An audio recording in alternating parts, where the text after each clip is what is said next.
ओडिशा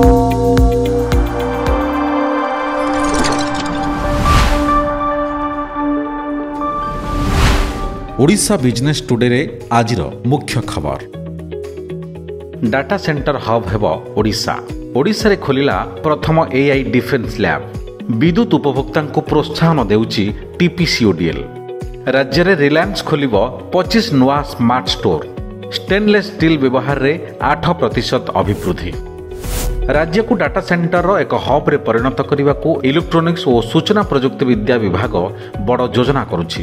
2036 सुधा data centre पर 10,000 कोटी पुंजीनिवेश हासिल पर लक्ष्य रखा जाइछि। एही योजना माध्यम रे भुवनेश्वर और कटक रे आईटी पार्क हेबा सह 50,000 नियुक्ति सृष्टि हो पारिबो। कृत्रिम बुद्धिमत्ता एआई और प्रतिरक्षा प्रजुक्ति विद्या रे नुआ अध्याय सृष्टि करिछि ओडिशा। राजधानी भुवनेश्वर खोलिछि राज्यर प्रथम अत्याधुनिक डीप न्यूरल नेटवर्क लैबोरेटरी। यह मानव विहीन विमान, कृत्रिम बुद्धिमत्ता, हाइपरसोनिक विपद चिन्हट और ट्रैकिंग उपरे गवेषणा करिवो।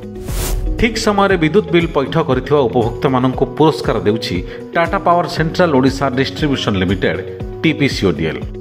एथिपई company bill pay and win scheme कार्यकारी करुछि।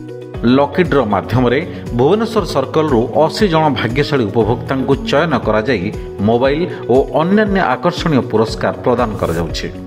रिलायंस रिटेल पक्षरु चलित आर्थिक वर्ष रे राज्य में 25 नुआ स्मार्ट स्टोर खोल कंपानी मुख्य परिचालना अधिकारी कामदेव महांती सूचना दैछन्ति। ओडिशा रे रिलायंस रिटेलर 42 स्मार्ट स्टोर समेत मोट 133 स्टोर कार्य करुछि। जातीय रिटेल व्यवसाय प्रति ओडिशार अवदान 5% रही। ओडिशा समेत समग्र देश में स्टेनलेस स्टील व्यवहार क्रमागत भाव वृद्धि पाइछि। ଏହି ଅଭିବୃଦ୍ଧି ହାର 8% ବୋଲି ଭାରତୀୟ ଷ୍ଟେନଲେସ୍ ଷ୍ଟିଲ୍ ଫେଡେରେସନ ପକ୍ଷରୁ ସୂଚନା ଦିଆଯାଇଛି। 2024-25 ଆର୍ଥିକ ବର୍ଷରେ ଷ୍ଟେନଲେସ୍ ଷ୍ଟିଲ୍ ବ୍ୟବହାର 4.85 ମିଲିୟନ ଟନ୍ ରହିଥିଲା। It's all of your business. Business breaking.